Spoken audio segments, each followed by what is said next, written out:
Good morning, everybody. We're going to take a look at our material from week 3. In week 3, we're starting to do calculations now, numerical summaries of data. The first 2 weeks, we looked at organizing the data, putting into tables and graphs, and just the general vocabulary behind statistics. So today, this week, we actually started calculating with it.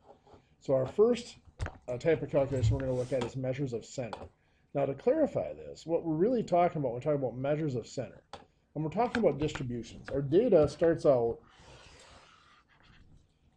with some sort of a distribution. And we can think of it like a number line. Let's say that we have data that goes from 60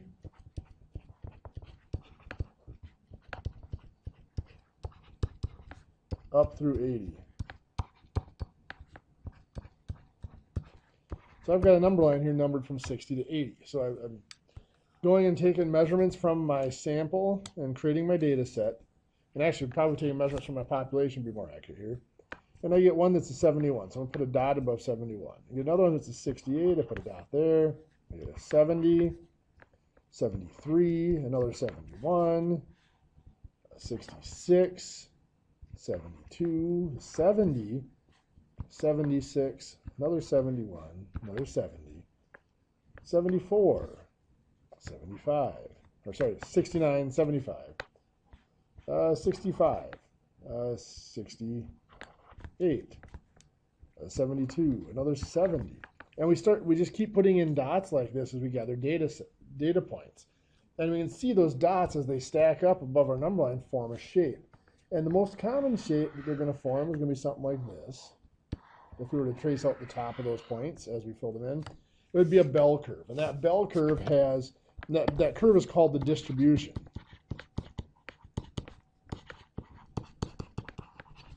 Of our data points. So that distribution has, and of course the bell curve itself has a special name. It's called the normal distribution. Normal because that's the shape that most data normally takes. If you looked at height of people, it'd be approximately a normal distribution. On a well-written test, it would be approximately normal shape. The scores would be normally shaped like that if you had enough people taking the test. So that's the shape that data normally takes in nature, naturally takes. So anyway, that bell curve can be described with a couple of different quantities, a couple of different features. So I'm going to draw another number line down here without the lines in it, or without the dots in it, I should say. I might expand it just a touch, so I'll go up to 85 here. So I might have a curve that looks something like this.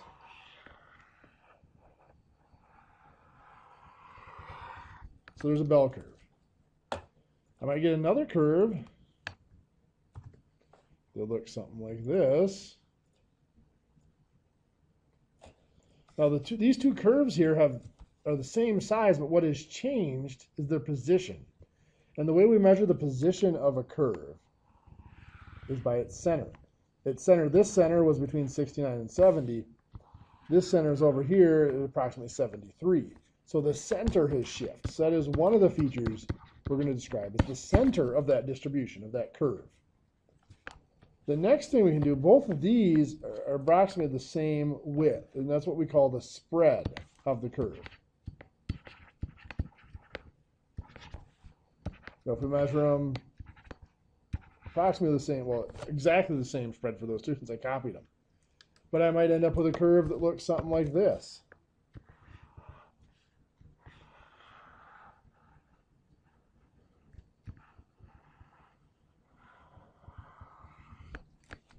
Now this purple curve has the same center as the green curve. They both have center right there, so about 73. The difference with that one is it's wider, it's more spread out. It has a greater spread. So that's the other thing that we're going to be looking at. So center and spread are two descriptors we use to describe the whole distribution of data. Then there's going to be another one. Spread is also sometimes called dispersion, by the way. How is the data dispersed amongst the distribution? But spread is the more common, easier term. But then the other thing we're going to use to describe data is we're going to use something called position. Now, position describes the position of a single data point within the whole distribution. So it's not describing the whole distribution. It's describing a single data point and where it lies relative to the rest of the distribution. So let's go back here to our PowerPoint. So we're going to be looking at computing the mean of a set of data, median of the set of a data, properties of mean and median, the mode, and then approximating the mean using group data. Mean, and we will actually maybe take a look at a median as well using group data if we have the right kind of group data. So computing the mean. The mean is what we've always looked at as just being called the average of data. For the average, you add up the numbers and divide by how many are there. Symbolism, n, is the number of items in the set.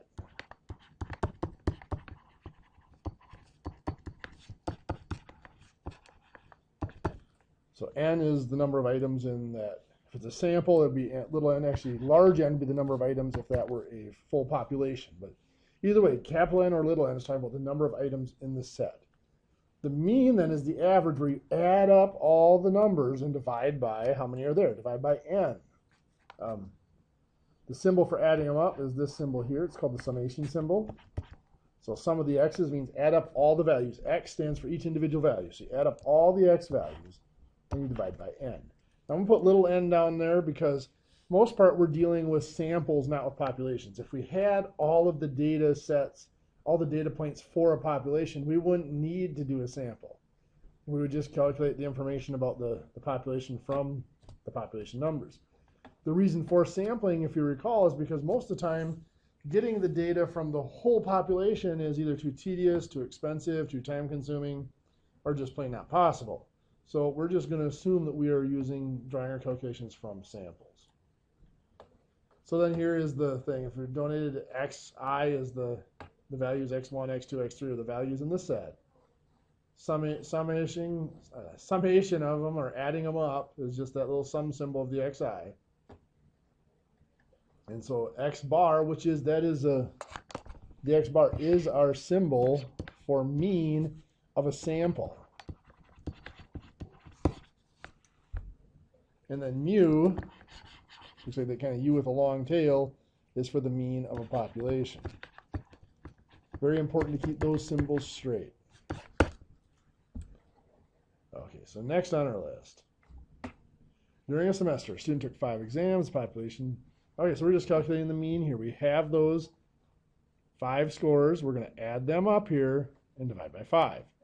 So we add them up to get a total of 406. We divide by 5, it's 81.2 is the mean. So in the last example, the mean was rounded to 1 more decimal place than the original data. That's very important, the rounding rule. Now, unless it is otherwise stated.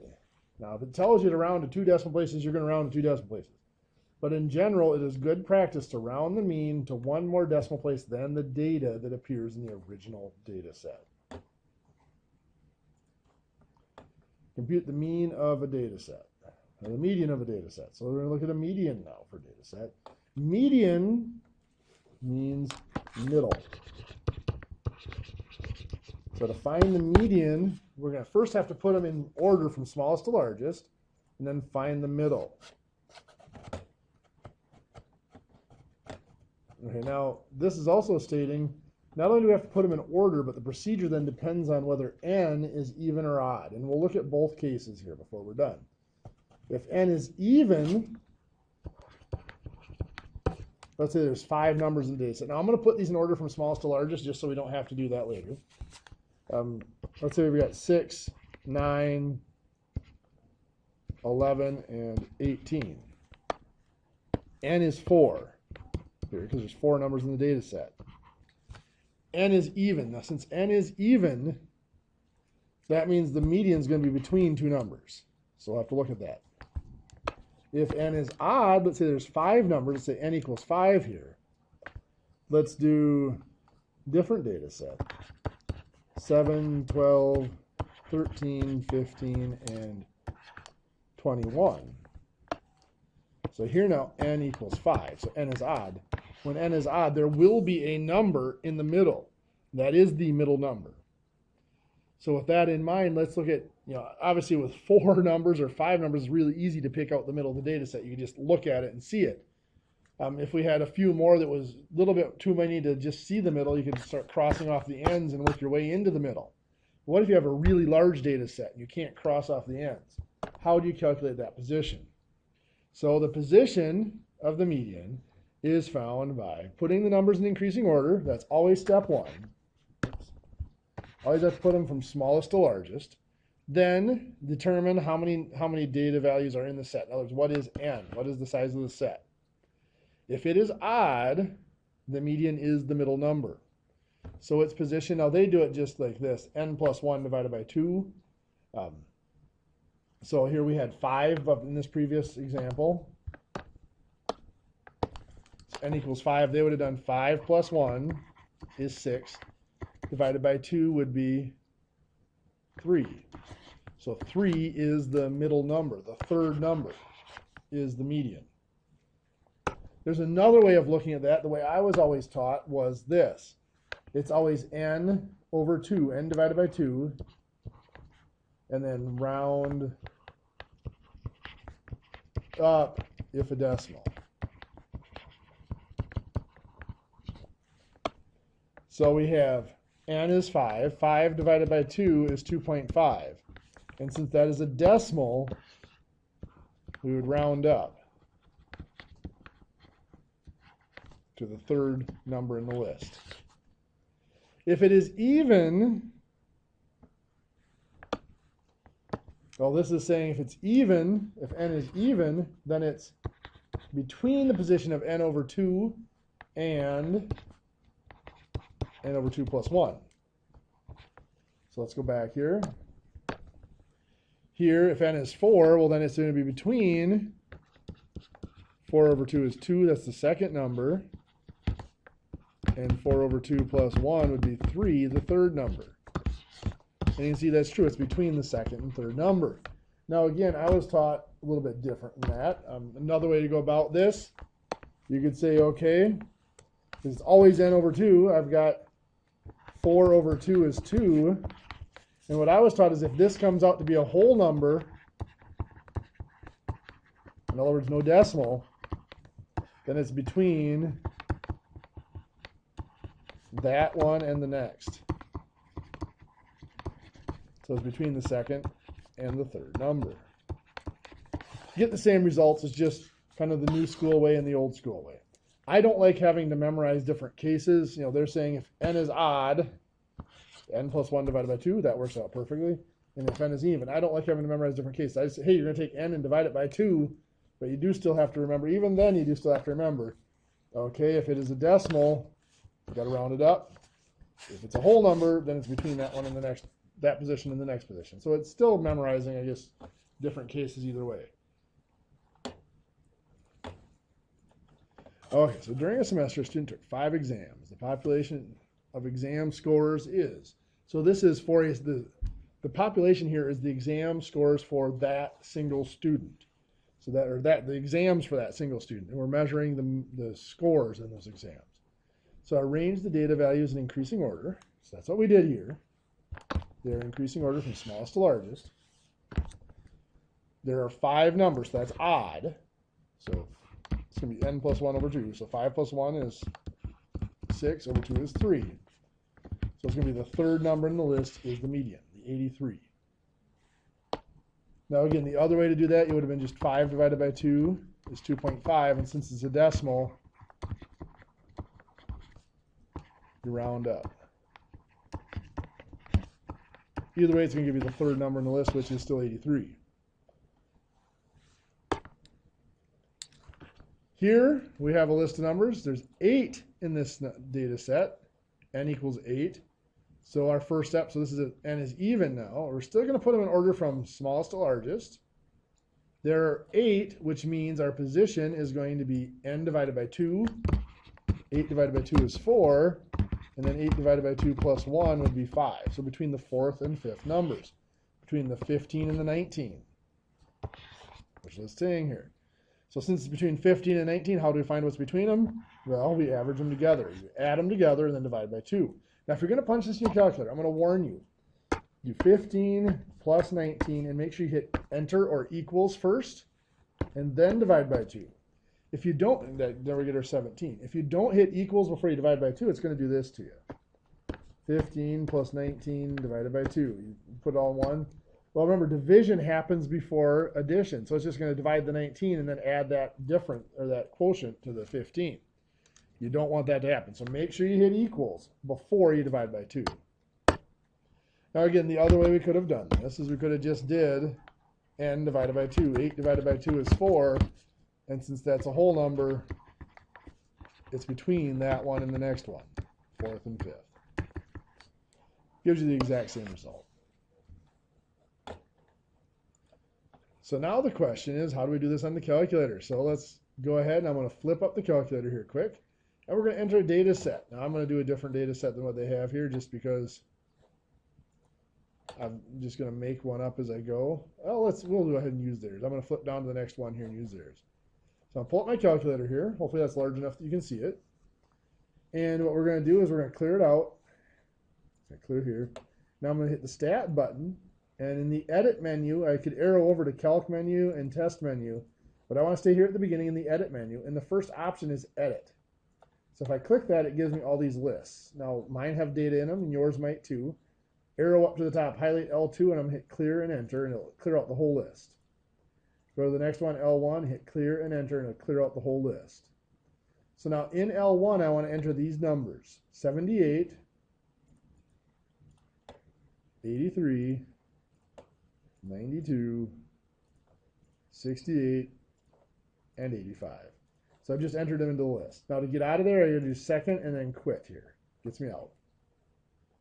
So now that I've done that, I'm going to go to Stats again. This time I'm going to arrow over to Calc, and it says one variable statistics. Now notice when I select one variable statistics, it brings this up. What it's asking me to do is to specify what list. I'm just going to leave it. If I don't put anything there, it's going to assume it's list 1, which is where I did put my data. If I wanted to select a different list, I could put parentheses and do alpha 2 would be L2. Oops, not alpha, sorry. Second 2 would be L2. Now if I hit enter here, it's going to say error, or it's going to give me, there's nothing there, invalid dimension. So I'm going to quit. So I'm going to go back and do that again. Stat, Calc, one variable statistics, and I'm just going to leave it because I'm dealing with L1. Hit enter, and it's going to give me here. The mean, X bar is my mean, 81.2. You can see that's what they got over here. Sum of the X, that's just if I add all of them up, what would I get? 406. Again, all this should be the same as what they have over here. Sum of the X squareds. Now, for right now, that doesn't make any sense to us why they would do that. But one of the shortcuts for calculating some of the things coming up, like variance and standard deviation, would involve doing the sum of the X squareds. Sx is the standard deviation of X if it is a sample. Now, we haven't looked at standard deviation yet. There's a difference between doing the standard deviation of a sample and a population. So Sx is if it's a sample. This here is actually the sigma symbol here.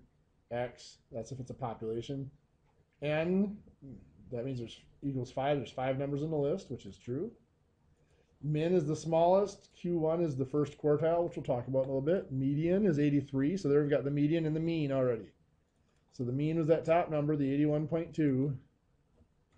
And there's our median right there, the 83. Q3, maximum is the largest number. Again, we'll talk about all those later. So that's all we really need for that one. I'll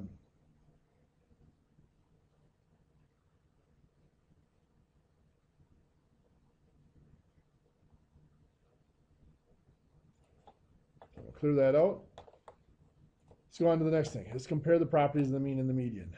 So the question always comes up, which is better, the mean or the median?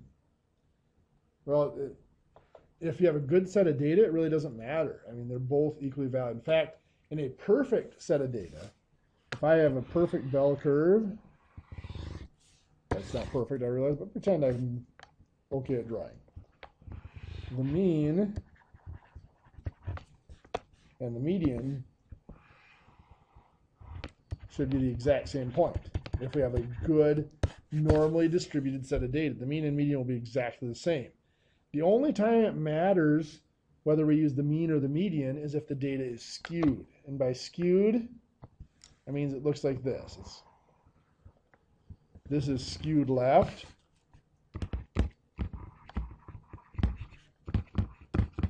Because it's stretched out to the left side, and this would be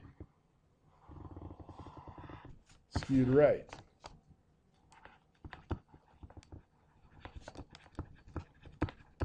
It's stretched out to the right side. If it's skewed, well, then the mean and the median won't be in the same place. So the median is still going to be exactly in the middle set of data. So I'll represent that with green. The mean, however, can get pulled, depending on just how skewed it is, can get pulled further off to the skewed side. And generally when we have skewed data, the mean will always be pulled further to the skewed side than the median will. And we'll look at some examples of that here. So a statistic is resistant if its value is not affected much by what we call extreme values. Extreme values are what we're going to call outliers at some point. And outliers, all extreme values are not necessarily outliers, and not all outliers are extreme values. We can have some values that are far away from the center that are not extremes, and we can have some that are not outliers. But they are extreme values, what we define as things that are very far away from the center. And what this is saying here is the median is fairly resistant to those extreme values, and the mean is not. So we're going to give you an example here. So we're going to take the values 25,000, 31,000, 34,000, 44,000, 56,000. So now this Smith's family, whose income is 25,000, wins $1 million lottery, so their income is now $1,025,000. Let's take a look. Before the lottery, the mean was 38,000. The median was 34,000. Okay, now after they win the lottery, now this value now becomes that value. Well, the mean was 200, now jumps to 238,000. The median only jumps to 44,000. You can see the median changed less. And because it changed less, that means it is more resistant. The mean here changed a lot, so that means it's less resistant.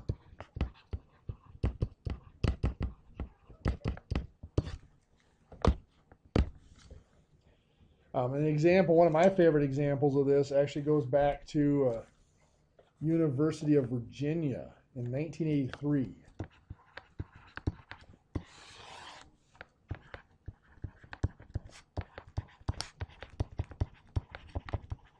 Advertised that the average starting salary for a graduate in their BA of Marketing program was $78,000 a year. And that was actually very true, but that was a mean. And what they failed to disclose is that one of the graduates in that program that year was a man by the name of Ralph Sampson.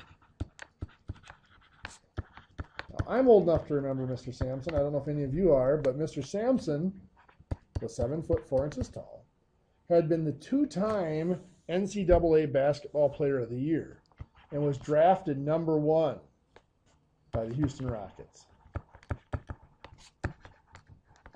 into the NBA.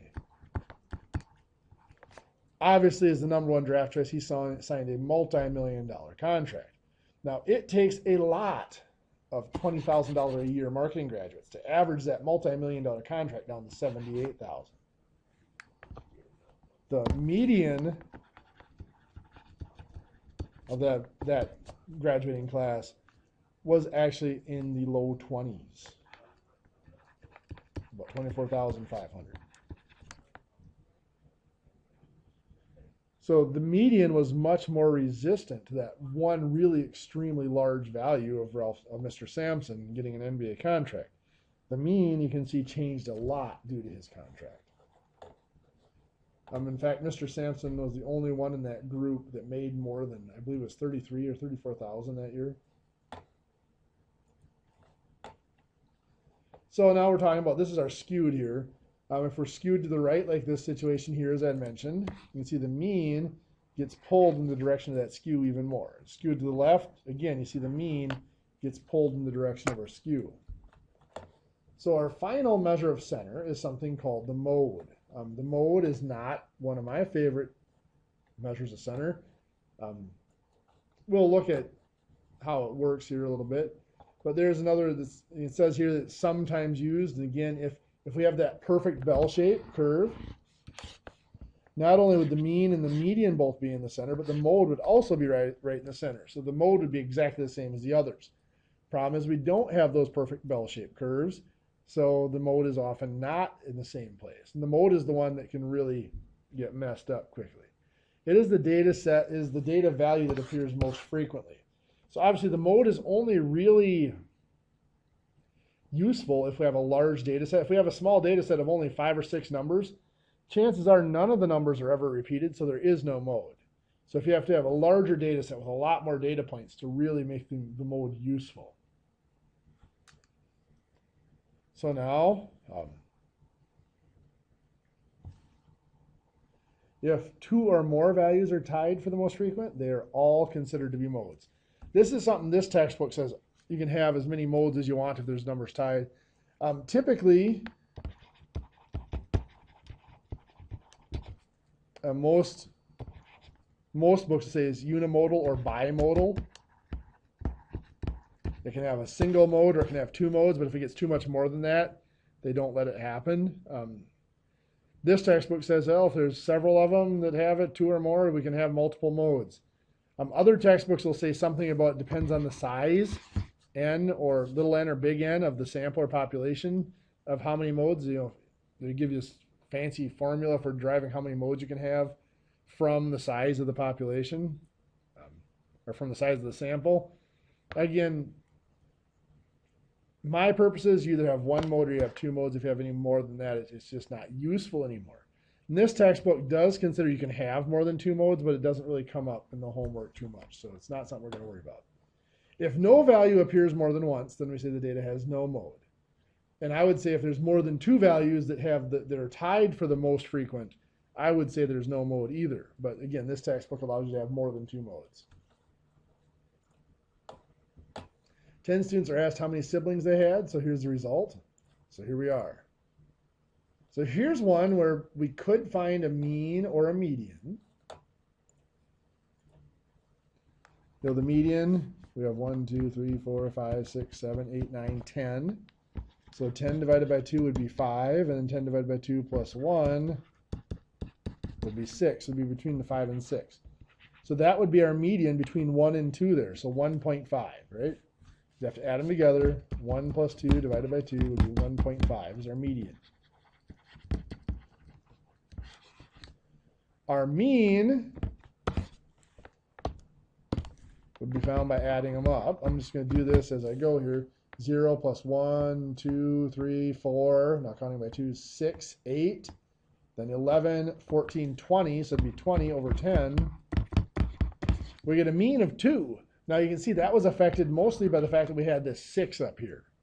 Now if we hadn't had that 6, our mean would have been 14 divided by 9, which would have been 1.55 or 1.56. Actually, using the rounding rule, 1.6 is what that would have been rounded to, 1 digit past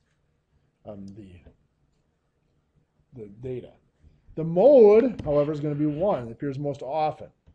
Now, why would this be useful? Well, the mode is sometimes useful in marketing applications where you want to aim your market at the group that's going to be the most likely, the largest group that are potential buyers.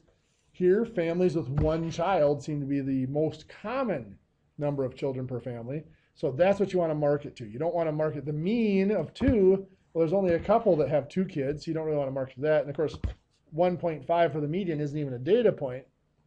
So you may want to aim it at 1 or, families with 1 or 2 children, but if you had to focus in, I would say 1 is where you'd want to focus because that's the one that appears the most often. That's really about the only application I can think of where the mode is more useful than the mean or median. In most cases, the mean or median is more descriptive of the data than the mode. Sometimes classified as a measurement of center. However, it isn't really a measurement of center. Could be the largest data value that's the mode, or the smallest, or anywhere in between. So here you can see the mode is one of the largest values. It's definitely not a measurement of center for that distribution. Now you can see by the shape here that this is not a normal distribution. A normal distribution would have that bell shape. This is kind of flat with little lumps in it, so it's really not a normal distribution. Mean and median can only be computed for quantitative data. The mode can be computed for qualitative data, for quantitative or qualitative. So here is the big advantage of the mode. Mean and median, as it said, can only be calculated for quantitative data. In other words, numerical data. You have to have numbers to add together in order to add them together and divide. You have to have numbers to put in order. The mode doesn't require that you put anything in order, doesn't require anything to be added up. It's just what is the most common. Like if we did a favorite color like we did in our recording last week, we could say that blue is the mode because it was the color that came up the most often. I don't know which one it really was, but we're just going to use that as an example. So qualitative data can have a mode just like quantitative data can. And here's our example. So we've got all these here. Toyota appears the most frequency, so the mode is Toyota. But there would be no mean or median for this because there are no numbers to average together.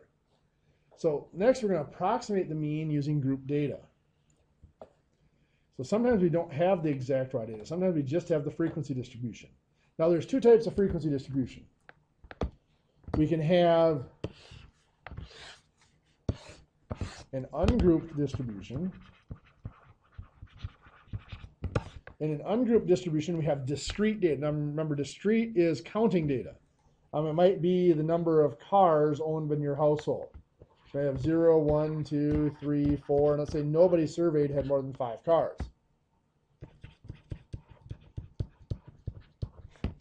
So the number of cars and frequency. You can see here that we were able to list out every value individually here, because we can expect that there's going to be enough people that have each number of cars that we're going to get a frequency other than 1. Over here, though, we could have what's called grouped data. Now, ungrouped data is pretty much always discrete. Grouped data can be discrete or continuous.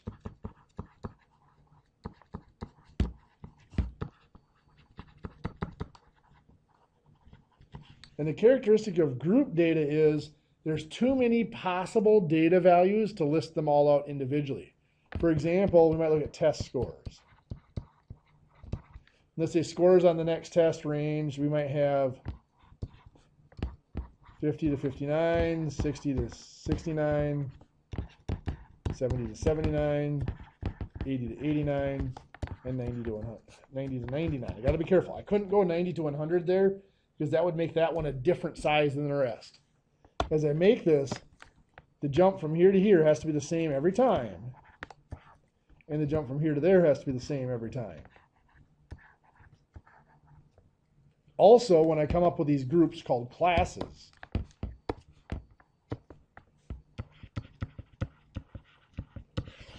those classes not only have to be the same size, but there also cannot be holes in between. This is implying that my test scores are to the nearest point. There's no way to have half a point or anything like that. Otherwise, 69.5 would fall between here and here, and it wouldn't fit into any of my groups. The groups must include every data point. There must be no way that a data point can fall in between.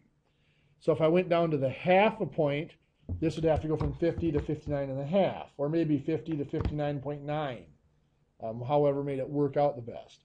So if we're rounded to the nearest, if we're scoring to the nearest tenth of a point, we'd have to go 50 to 59.9, then it would be 60 to 69.9. So you have to make sure that there is no possible way, not only do all of the data points you have fall within one of those classes, but there's no possible way that a new data point could fall between one of those classes either. So you can, okay, so now for finding our mean, if we're using the ungrouped data, it's actually really simple. I'm just going to throw in some numbers for frequency here. Let's say we have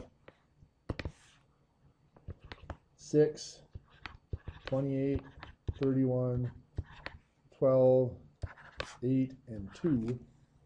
To find the mean for the ungrouped data, I'm just going to take the value times the frequency. So it's going to be n times the frequency.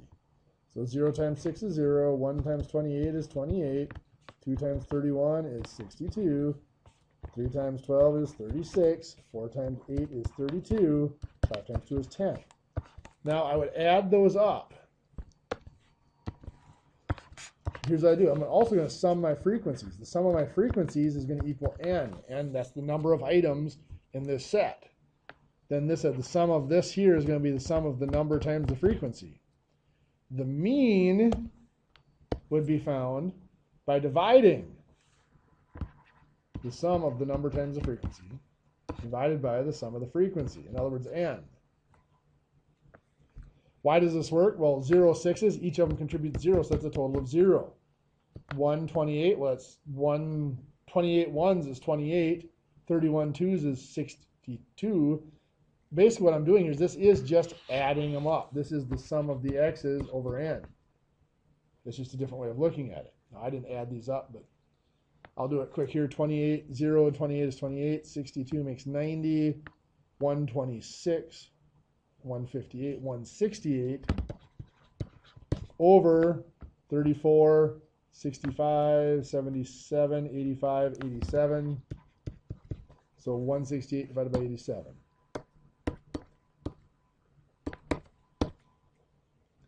1.93, we'll go 1.9 is what we're looking at there. Is our mean. Median for this would be simple. We now know that there's 87 items. That's odd, right? So 87 plus 1 divided by 2. So that's 88 divided by 2 is 44. The 44th number in the list is my median. Now this is a little tricky. There's 6 numbers here, right? So 6 zeros. So if I were to list these out in order, there'd be 1, 2, 3, 4, 5, 6 zeros. Then there's 28 ones. I'd list out another 28 ones. So now, so far I have 34 items in my list. My median is the 44th item in the list. So I've got to go 10 more. So I look at the next frequency. That's more than 10, which means if I go 10 more items, the next 31 items are all going to be 2s. So if I go 10 items down the list, one of the 10th item down that list is going to be a 2, because the next 31 items down that list are going to be 2s. So my median is a 2.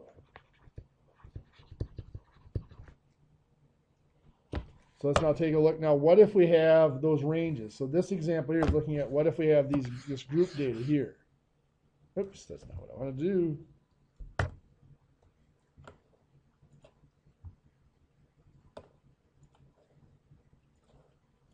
All right, sorry about that. My PowerPoint shut down for a second, so had to come back into it. So here we go. This is looking at the group data. So we've got ranges. Find the midpoint of each class. So we had a class that was, get my thing here, that was 50 to 59, and the next class was 60 to 69. The midpoint for a class is going to be found by taking these two numbers, the lower limit of the first class and the lower limit of the next class. So 50 plus 60 divided by 2 is going to give us 55. That is the midpoint of the first class. Now for each class, you're going to multiply the midpoint by the frequency. Just like we did for the ungrouped data, we multiplied the value times the frequency. So instead of having the value of the number x times the frequency, now we're going to have the midpoint, m times the frequency. Add those all up and then divide by the sum of the frequencies. So an example here. So here we have this 0 to 49, 50 to 99, and so on.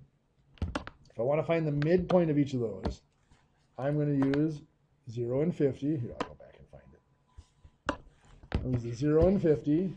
So 0 plus 50 divided by 2 is 25. So this has a midpoint of 25. I'm going to use, for the next one, I'm going to use 50 and 100. So 50 plus 100 divided by 2, that's 75. So this has a midpoint of 75. And if I keep going, use the 100 and 150, this will be 125. This will be 175. This will be 225. And this one, I'm just going to continue the pattern. My midpoints have to keep going up. This would be 275. I could say that, hey, the next one, the next group, the next class would have to start at 300. I could use that, 250 and 300. Or I can just say, hey, the midpoints have to step up. Now that I have the midpoint for each, I'm going to take the midpoint. There it shows the midpoint for each. Now I'm going to take the midpoint times the frequency. So 25 times 10 gives 250.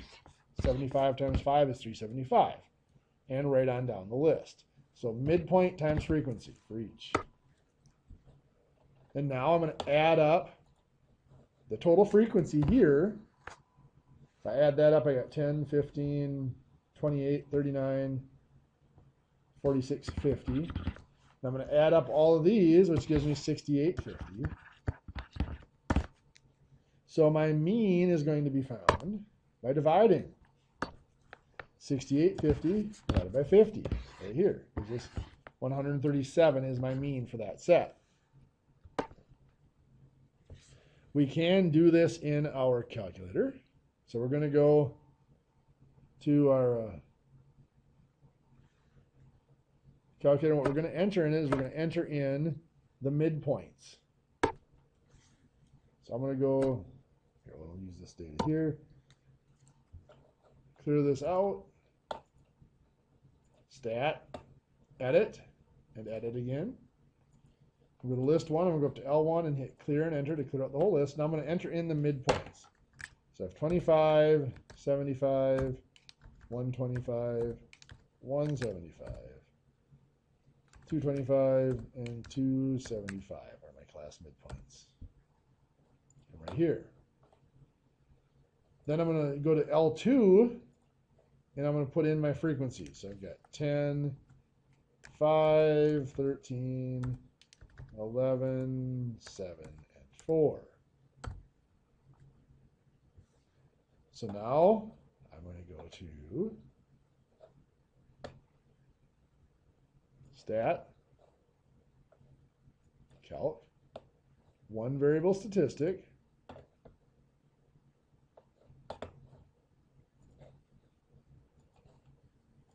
so one variable statistic. Now the comma here I'm going to put, or in the parentheses, so I'm going to put second, L1, comma, L2. Close my parentheses and hit enter. And there it goes, gives me 137. So I get the same mean. Now again, this is approximate mean because we don't know that all the numbers are centered around the midpoint in each list. They could be scattered all over the place. So we're not sure where those numbers lie. Now for that ungrouped table, frequency table, that actually was an exact mean because each number, each frequency does represent that exact number. So it's not like it's saying that we're within this range. It is exactly that number. So the ungrouped one is the exact mean and the exact median. Do they give a median here? I'm just trying to say here. The median is 125. So that's what they're saying here is if we look back up to this here, if 50 is n, if we wanted to find the median, 50 is even, so 50 divided by 2 is 25, so it's between 25th and 26th number. We got a frequency of 10. Now another 5 means here we've got 15 data points. So we get 25th and 26th, that means we have 10 or 11 more data points. Well, there's 13 more data points in that next group. So that means the 10 and 11, or the 25th and 26th, are going to be in that next group. That third frequency was, remember this was 25, 75, this was the 125. So that's why the calculator is telling us that the median is approximately 125. That's where the 125 comes from there. So there we are. What we learned so far, this is section 1 of chapter 3. We could find the mean, the median, we compared them to see which is better. About the median being much more stable than the mean. If we have a good data set, it doesn't matter, but if we're skewed or we have extreme values, that median is much more stable. We learned the mode, and we used how to use group data. That's the end of this PowerPoint, so I'm going to pause for a second while I pull up the next PowerPoint. So now we're going to look at measures of spread. Now, if you recall, this was that width of our curve. We talked about center, which was the position of the center right here. It tells us whether the curve has moved left or right.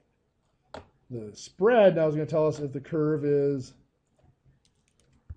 narrow like the green one or wide like the purple one.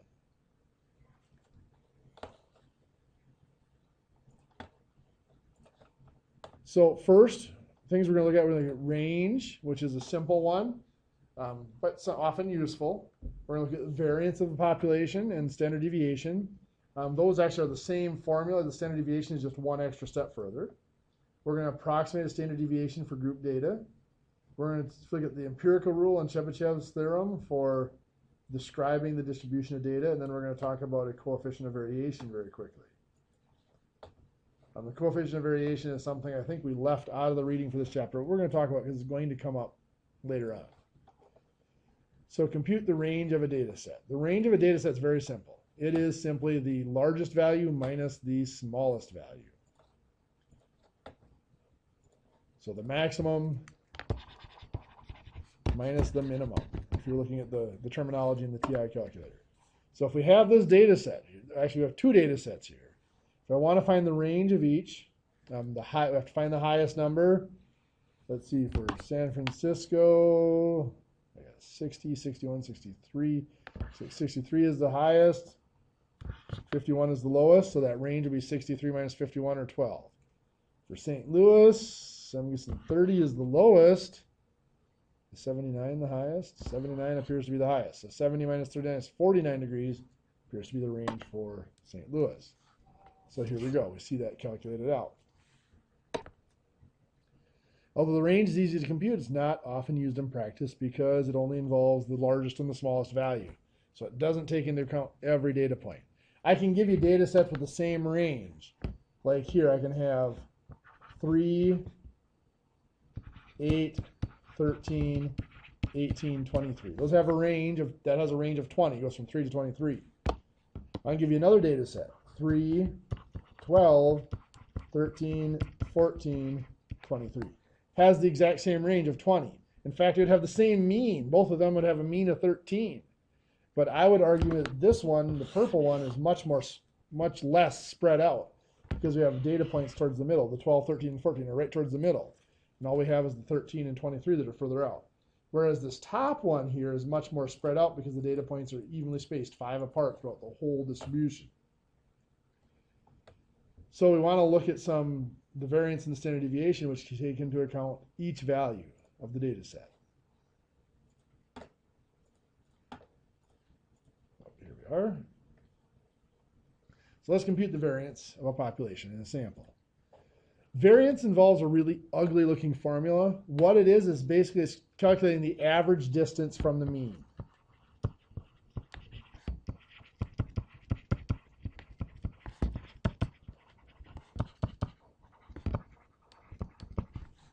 So to find the average distance from the mean, we go through a process. Here's the formula, and I will take you through how you calculate that step by step here in just a little bit. It's an ugly looking formula, but all it's saying is you have to find, this is the mean, you have to find the mean, you subtract the mean from each value, then you square it, add them all together, and divide by how many were there. Now this is for a population here. I know for two things. One is capital N, and also because it's just capital N. If it were for a sample, it'd be -1 down there.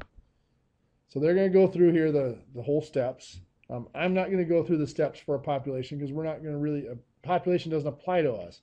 Because if we knew every value of the population, we wouldn't need to do statistics.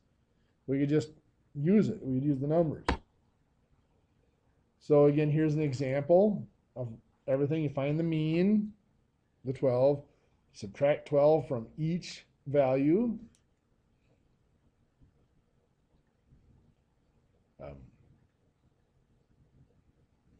Something looks a little off there, but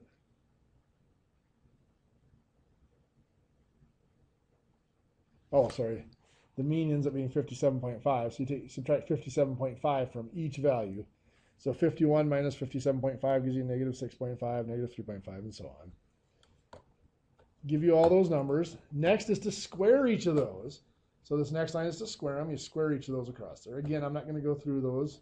We're going to get to the example for a sample, and I'll go through that in a little more detail. You square those, and then you're going to add them all up. If you add all those squares up, you get 169. You divide by n, which was 12. You get 14.08. That's, again, assuming this was a population. If it were a sample, this is the formula that's more important to me, because we're generally working with samples. We don't generally have population data. Notice it's a small n, and it's an n minus 1 down there. The reason is when you have a sample, you have restricted degrees of freedom. If you know the population mean, well, then you're restricted to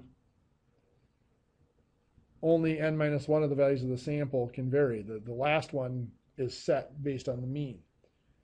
So anyway, notice we're using the x bar instead of mu here for the mean because we're using a sample mean to approximate it. And it's s squared instead of sigma squared. So let's look at calculating the sample variance here. So we're going to do the same thing. We're going to find the mean, and we're going to divide it, square them, add them up, and here you're dividing by n minus 1 rather than n because it's a sample. This here describes the whole why do we use n minus 1 instead of n. It probably does it a little bit better than I do. I'm just going to leave it up there for a second for you guys to read through it if you want to, or pause the recording. Like I said, it's because that sample mean is determined by every value that we've already used, and so it takes one, it's called degrees of freedom.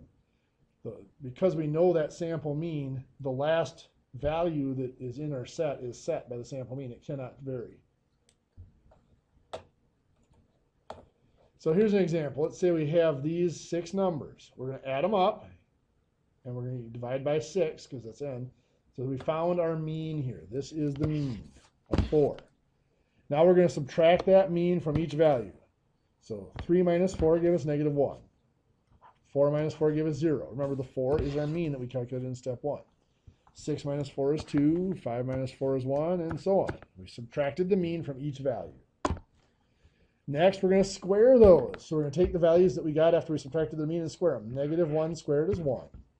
0 squared is 0. 2 squared is 4. 1 squared is 1. 0 squared is 0. Negative 2 squared is 4. So we've squared each of those values.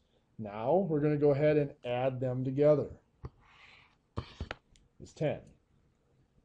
So 1 plus 0 plus 4 plus 1 plus 0 plus 4 is 10. Next, now that we've added them, we're going to divide by n minus 1. There are 6 numbers in this list. So n minus 1 equals 5. So we're going to divide by 5. 10 divided by 5 is 2. So that is the sample variance.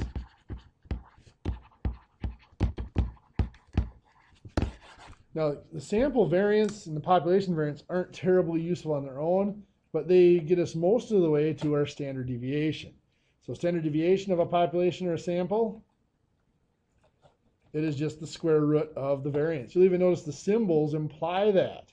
The variance of a sample is s squared. The standard deviation of the sample is s.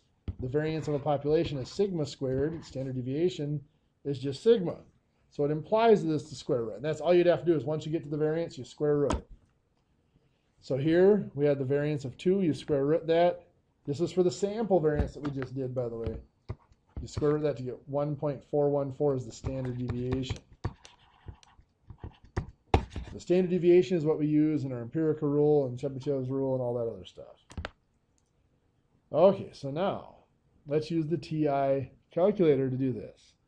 Well, we already saw that when we did our one variable statistics earlier. We put in the list, we go to stat, calc, and hit one variable stats, and the S of X is the sample, and the population is the sigma X, is the population standard deviation. So the calculator doesn't know whether that list is a sample or a population, so it gives you both values, and you have to decide, was the list I put in a sample or a population? Okay, so this is just the calculator doing it for that list, getting the 1.41, blah, blah, blah. You can show that you can square it. It does not give you variance on the calculator, so to get the variance, you have to square it. Square the standard deviation to get the appropriate variance. The standard deviation, however, just like the mean, is not resistant. It is effective by those extreme values, partly because it uses the mean. And also large values are going to have larger deviations. So the standard deviation is not a resistant value. So to approximate the standard deviation using grouped data.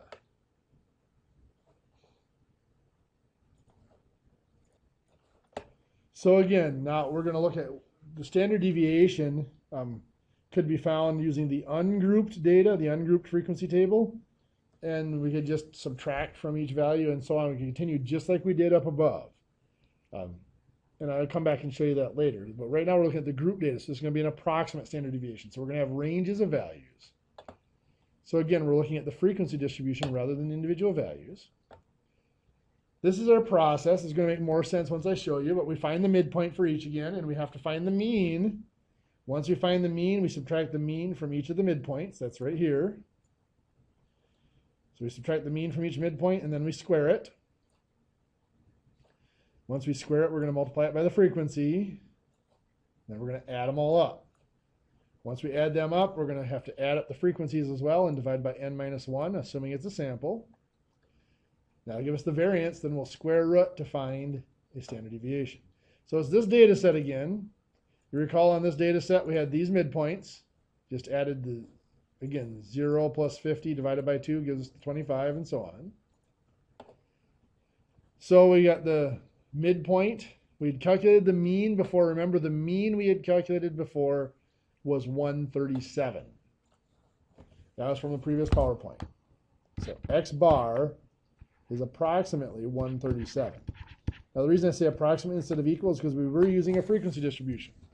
So this is 25 minus 137 gives us negative 112. 75 minus 137 gives us negative 62. 125 minus 137 gives us negative 12. And so on. Now that we have all those numbers, the midpoint minus the mean, we're going to square them just like we would for the individual values. So here we took negative 112 and squared it. Notice, be careful if you're doing this by hand. All these numbers should be positive. Whenever you square a number, it has to be positive. Even if this is negative here, a negative times a negative is a positive. If you enter it in your calculator wrong, it'll try to give you a negative. So if I tried to enter negative 112 squared, it's going to give me a negative number here. Why? Well, because the power, order of operations, the power happens before the negative does. I have to put it in parentheses like this, negative 112 squared. Then it works out correctly. So be very careful with that. All these numbers here, once you square them, should be positives. There should be no negatives on that column. Then we add them all up. Oops, sorry. Now that we've squared them, since there's frequencies to deal with, we take those squares times the frequency. So this is the, oh, they already multiplied by the frequency here. So we squared it. After we squared it here, we got 12,554. Then we multiplied it by 10, multiplied by the frequency to get these numbers. So these numbers are after we multiplied by the frequency. So they did two steps on us. So negative 62 squared, negative 62 squared, and then times that frequency of 5 is where the 19,220 comes from. So they did that. Since you're doing the squaring anyway, you just as well multiply by the frequency and get it done with. So we've got all those numbers. Now we can add them up, and we get a total of 292,800. That's the total of this. We had our total frequency from before, which was 50. So now we're going to divide by n minus 1. So 50 minus 1 is going to be 49. So on the calculator, it's the 292,800 divided by 49. Gives that variance of 597. Oops, did I miss a 0? Yes, I did miss a 0. 292,800 divided by 49. There you go, 5,975.51. That is the variance.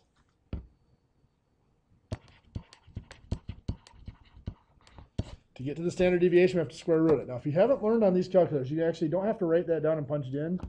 You can do second square root and then do second. Then ANS down here means use the previous answer. So that's saying right now take the square root of the previous answer.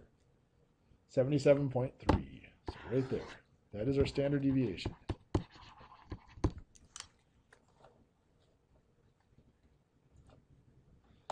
On the calculator, we do it the exact same way. We put those numbers into our list. I've already got them in here. So we still have them in here from before. So we're going to go to Stat, Calc, one variable statistics. Now I'm going to do second L1, oops, I got to put my parentheses in. Parentheses, second L1, comma, second L2. That's saying list 1 with a frequency of list 2 is the frequency. And S of X, this is a sample, so we're using SX and not sigma X, 77.301, which is what we had right here. So there's our calculator. Okay, so let's look at empirical rule, summarize data. Empirical rule only works for unimodal, and technically we look for approximately bell-shaped or approximately normal distributed data. If it's not approximately normally distributed or not unimodal at the very least, then the empirical rule really does not apply. But the empirical rule allows us to state approximately how much data is in each range. So we're looking, this is unimodal. It has kind of that bell shape to it, or approximately bell shape to it.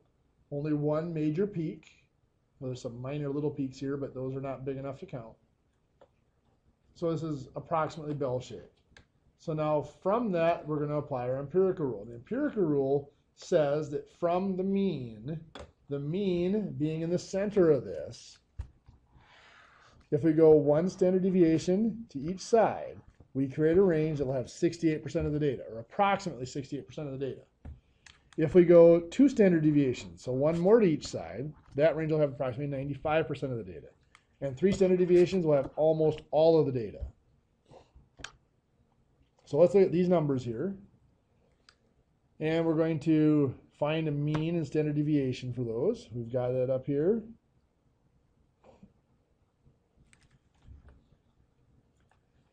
So here they use the calculator to find the mean and the standard deviation. So we have a mean of 13.24 or 249, standard deviation of 1.6827.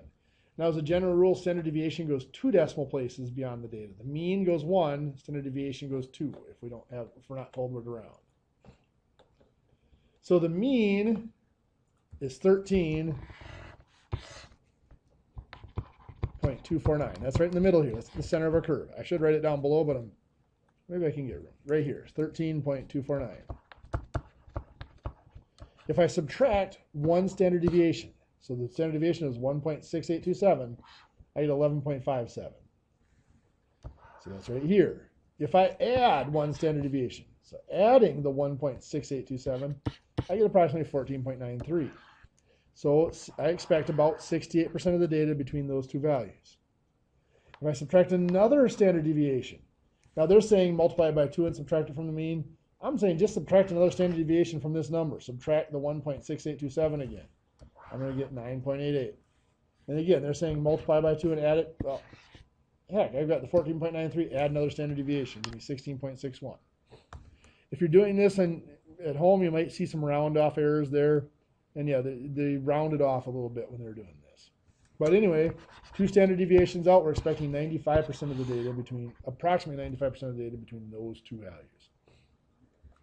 We do that again to go at a 3rd standard deviation to get here and here.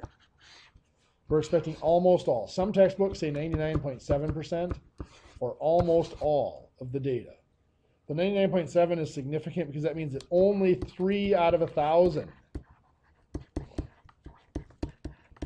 would be outside that range. That's one of our definitions of an outlier, is a value that's outside the 3 standard deviations range. Chebyshev's rule. Chebyshev's rule is a little bit more complex.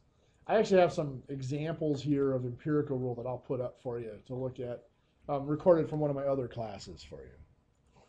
Chebyshev's rule of inequality to describe a data set.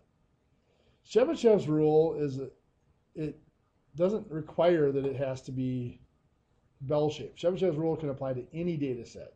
So you can see this is not unimodal, is not bell-shaped, but Chebyshev's rule will apply to it. So here, what Chebyshev's rule says is you take the number of standard deviations, and it's 1 minus 1 over k squared. So let's take a look. 2 standard deviations, it says 75%. Well, where did that come from? Well, it's saying 1 minus 1 over 2 squared. So 1 minus 1 over 2 squared is 4. So that's 1 minus 1/4, or 0.75, which is 75%.